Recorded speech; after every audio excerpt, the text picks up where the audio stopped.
Okay. So, sabi nung yung Ethiopia, binabasa natin, Gawa chapter 8, verse 26.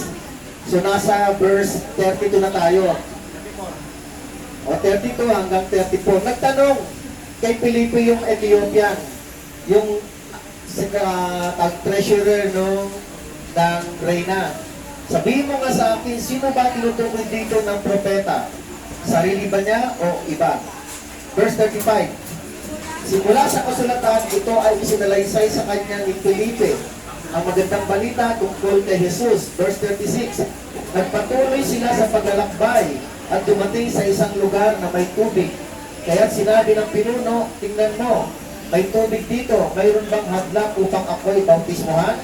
So mga kapatid, nangaral po si Felipe tungkol kay Kristo.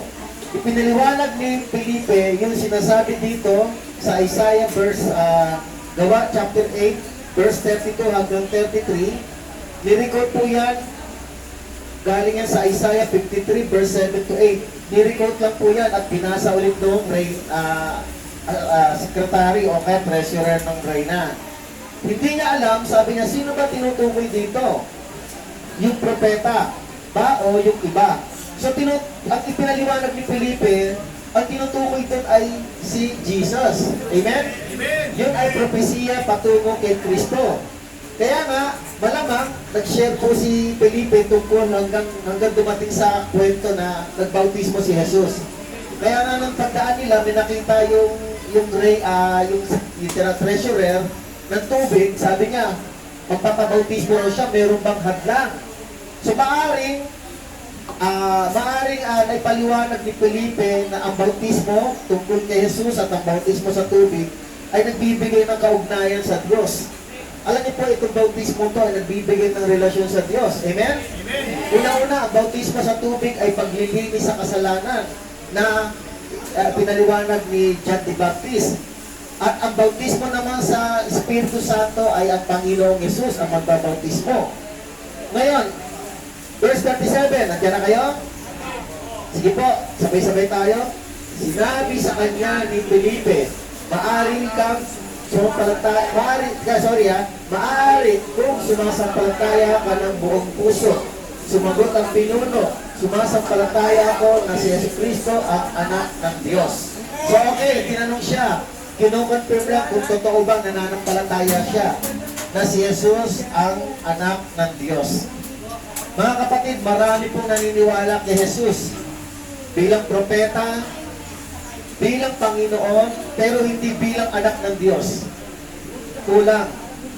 Uulitin ko marami naniniwala kay Kristo bilang Panginoon, bilang propeta, o kaya bilang tao lang, pero hindi anak ng Diyos.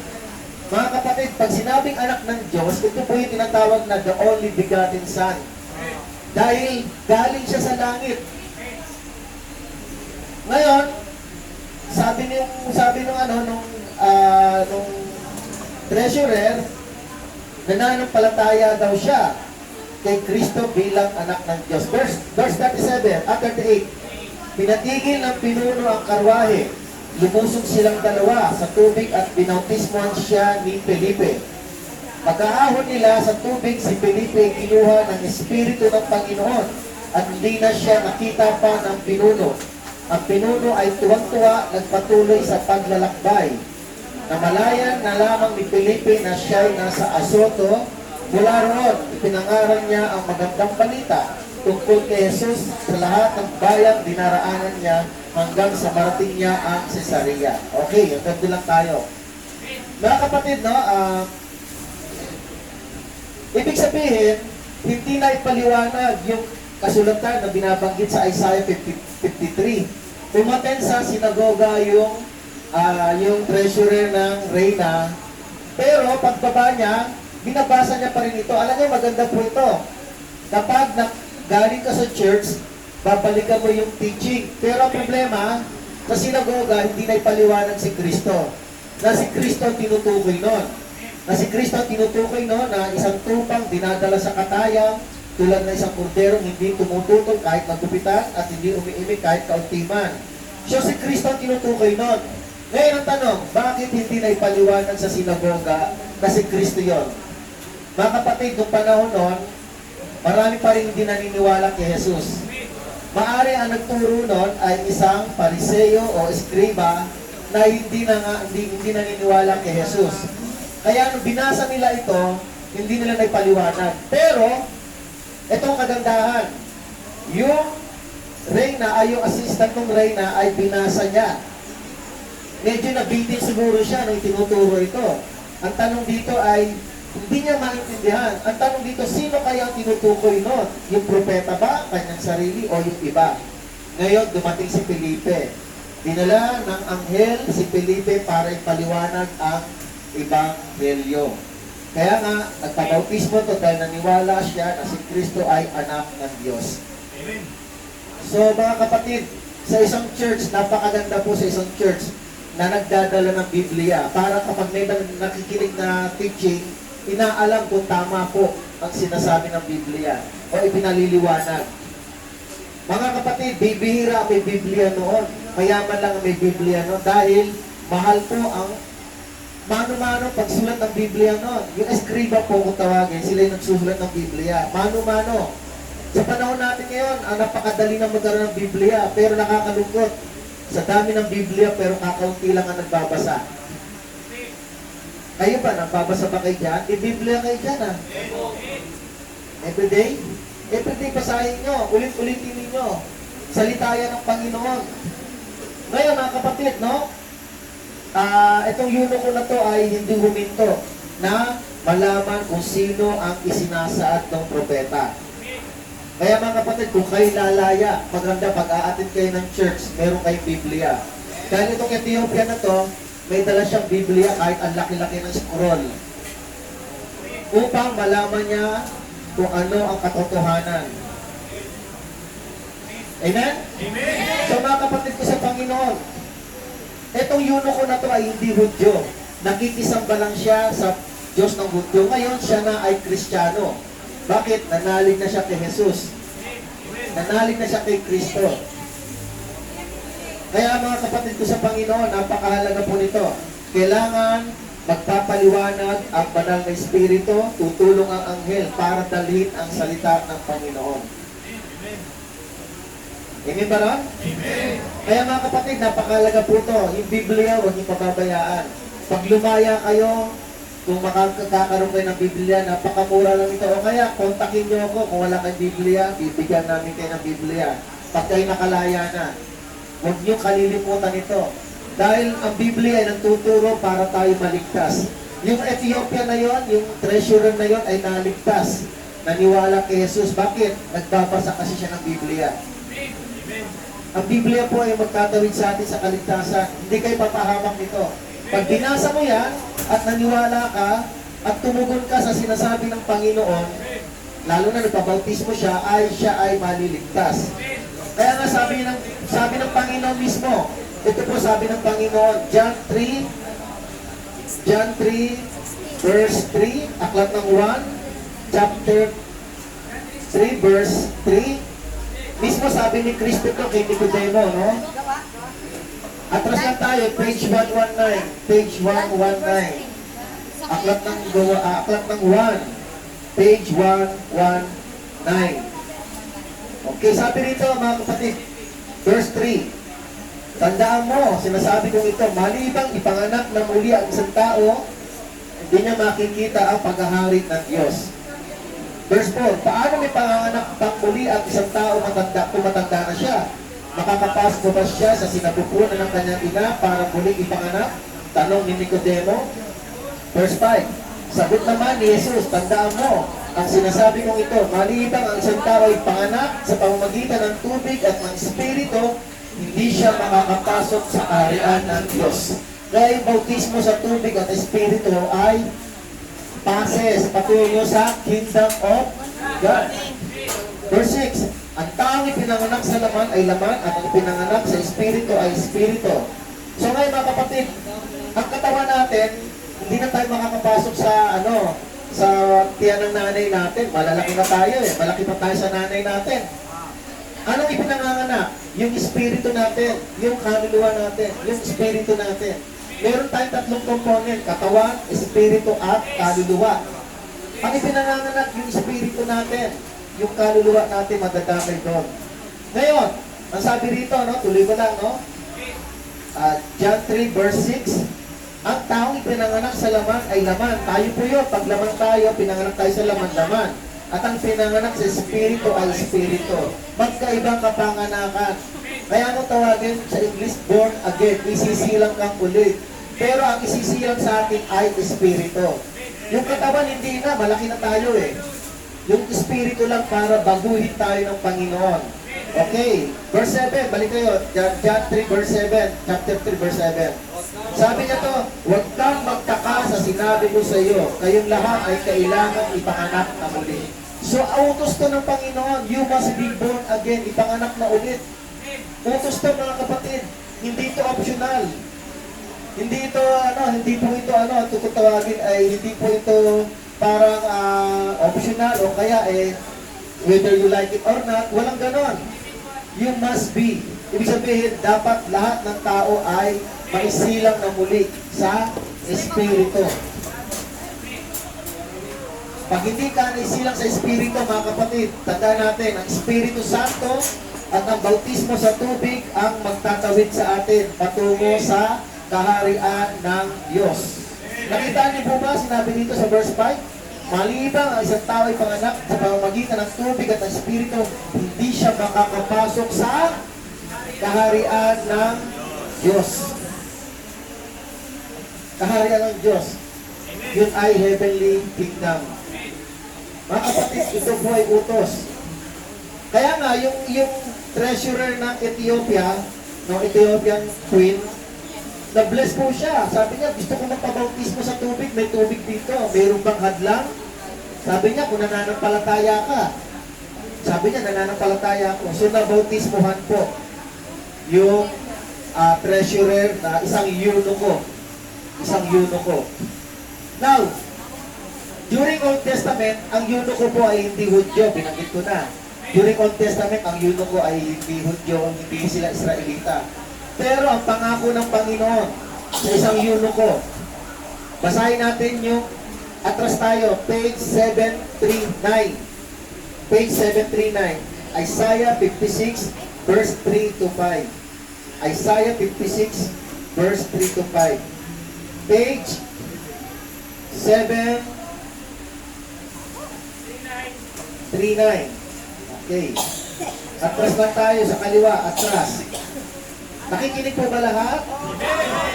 Para sa inyo po ito. Page 739, atras tayo. Page 739. 55 verse 3.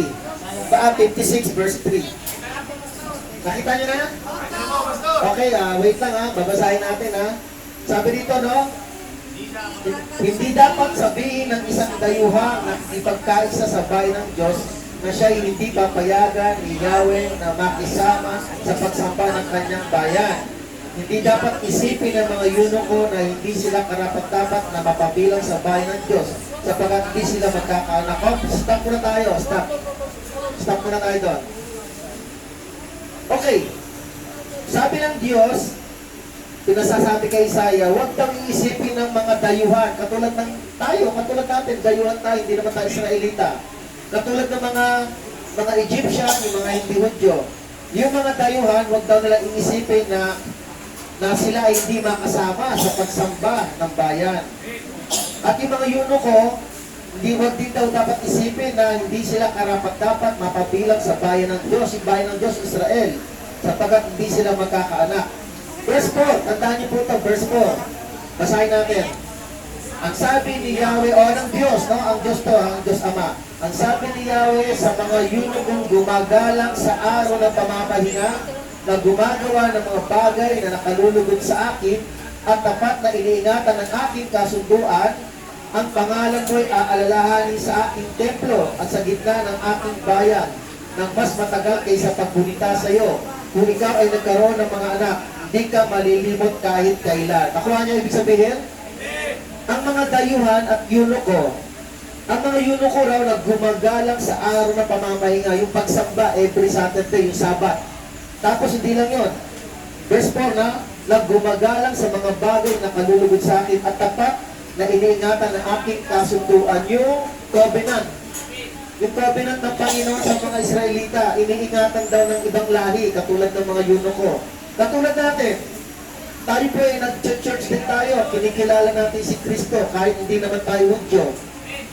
Kinikilala natin ang Panginoon. Bakit? Kasi nga ay tayo ay nakakilala sa pamamagitan ng Espiritu Santo.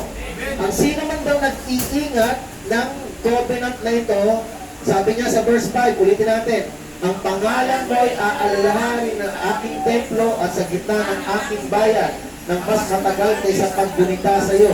Kung ikaw ay magkaroon ng mga anak, hindi ka malilimot kahit kailan. Kaya mga kapatid, yung Panginoon, mabait siya sa mga eunuko. Hindi po yung Israelita.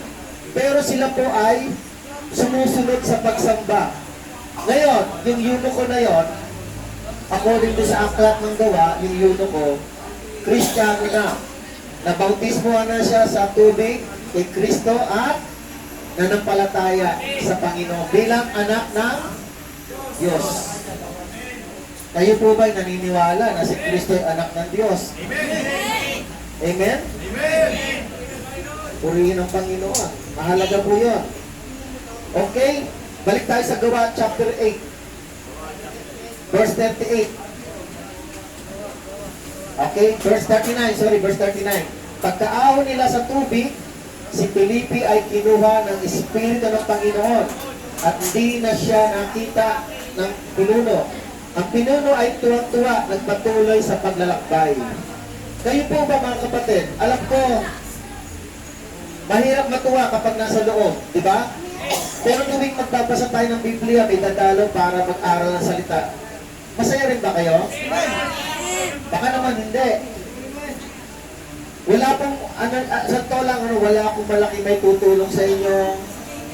Walang maganda rito sa akin kundi salita ng Panginoon. Sinasabi lang natin. Amen?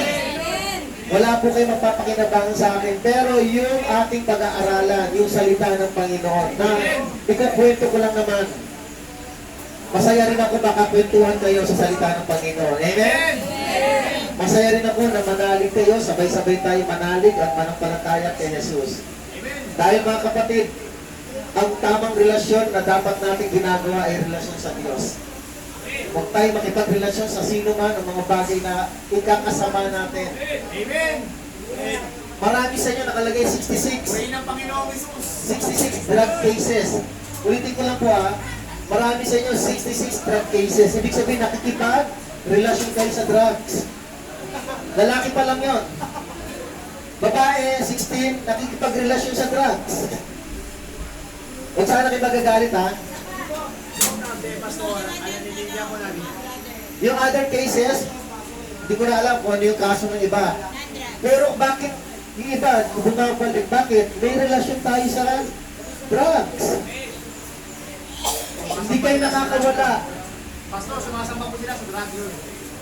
Isa rin to. Bakit? Pinayayaman nyo yung drug lord. Sino ba kumikita? Sila. Maari kayo, kumikita kayo, pabarya-barya, pero ikapapahamak nyo naman yan. Samantalang ang mga drug lord ay ang sarap ng buhay. Ako po lang, nataas pa. Baka papunta-puntang abroad. Wala akong alam di ko kilala. Baka lang naman, pero naniniwala ako na posibleng mangyari dahil maraming pera yun, di ba? Sino nagdurusa? Kami. Kami, tayo sila. Kaya mga kapatid, kung wala na kayo sa relasyon na yan, dalhin niyo ang tamang relasyon niya kay Kristo lamang. Amen? Amen! Sa drugs, masisira buhay niyo, relasyon niyo sa mga amo, Diyos, ang kinikilala ninyo, nagsusupply sa inyo, masisira buhay ninyo, pero kung kayo makikipagrelasyon kay Kristo, mabubuhay po kayo. At hindi lang po yung buhay dito, kundi buhay na walang hanggan. Amen! Pakawalan niyo na yung sarili niyo, palayain niyo na sa pagkakaalipin ng drugs na yan. Amen! Sapagkat yan ay pain ni Satanas, tayo ay kanyang tinutukso sa mga ganyang bagay. Tandaan po natin, sabi ni Kristo, chapter 8, verse 36 o hanggang 34, Aklat ng 1, chapter 8, page 129, page 129. Atras lang tayo, page 129, aklat ng 1, chapter 8, verse 34. Yan na po. Sumagot si Jesus. Baka tandaan ninyo, ang gumagawa ng kasalanan ay alipin na kasalanan. Kapag tayo po ay may relasyon sa kasalanan, nagiging alipin tayo. Yung relasyon natin, nagpapasakop tayo. Ano ba umaalipin sa ating kasalanan? Ayoko ng lahatin, pero marami talaga. Marami. Ilang drugs, pati alak, pati maling-maling relasyon. Marami, bisyo, sugal, di ba? Lahat ito ay larawan ng kasalanan. Okay, tuloy lang natin. John 8, no? Verse 35. Ang alipin ay hindi kabilang sa pamilya sa habang panahon. Subalit ang anak ay kabilang magpakailanman. Verse 36.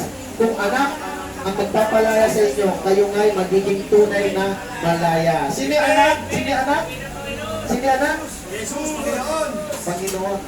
Jesus, Amen ba ron? Amen. Amen po ba niya, mga babae? Ha? Okay lang kayo? Okay lang po sila. Hindi ko sila makita, may whiteboard eh. Ginawa lang po sila ng signal. Okay? So mga kapatid ko dyan, nadidinig ako sa likuran ninyo? Sa likuran ninyo, nadidinig ako? Mga kapatid ko, ang hangat ko sa Panginoon para sa inyo, sama-sama tayo maligtas. Makalaya sa kasalanan. Makalaya sa pagkakaalipin ng bisyo. Ano mang bisyo? Alisin nyo na, putulin nyo na relasyon natin sa mga bisyo at mga bagay na ikapapahamak natin. Isa lamang ang ipagpapatuloy nating relasyon, ang relasyon kay Jesus. Amen? Amen. Mga kapatid, maraming salamat sa inyo. At nawa ay huwag kayo mapagod makinig ng salita. Amen? Amen. Okay, last verse 40, Gawa 8:40. Balik tayo doon, last. Namalaya na lamang ni Felipe na siya'y nasa Azoto. Mula roon, ipinangaral niya ang magandang balita tungkol kay Jesus sa lahat ng bayang dinaraanan niya hanggang sa marating niya ang Cesarea. So nagpapatuloy siyang mangaral ng Word of God. Nagpapatuloy mangaral ang Ebanghelyo. Mga kapatid ko sa Panginoon, alam niyo pa mga kapatid, kapag kayo nakalabas at nangaral kayo ng Ebanghelyo, alam mo, masarap magandang patotoo yan na kayo ay galing sa loob at nangangaral kayo ng Ebanghelyo. Bakit? Si Pedro nakulong. Si Pablo nakulong din. Pero pinalaya sila at nagpapatuloy ipangaral ang magandang balita. Kapag kayo po ay nakakilala ng gusto sa Panginoon, huwag niyo ikahiya ang Ebanghelyo. Pero kailangan, bagong buhay na kayo, wala na kayo sa relasyon ninyo sa bisyo.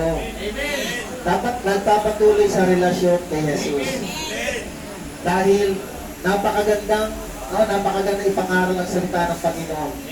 Sapagkat ang Panginoon ay nangangako rin naman sa mga nangangaral ng Ebanghelyo. Kaya mga kapatid, marami pang mga hindi nakakadinig.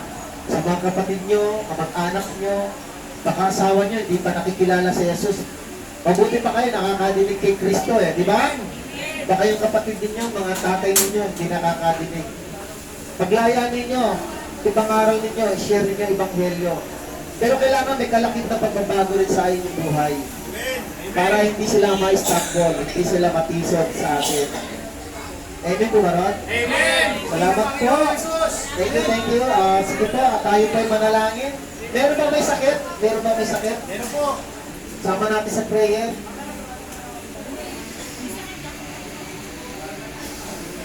Sakit na ako sa puso.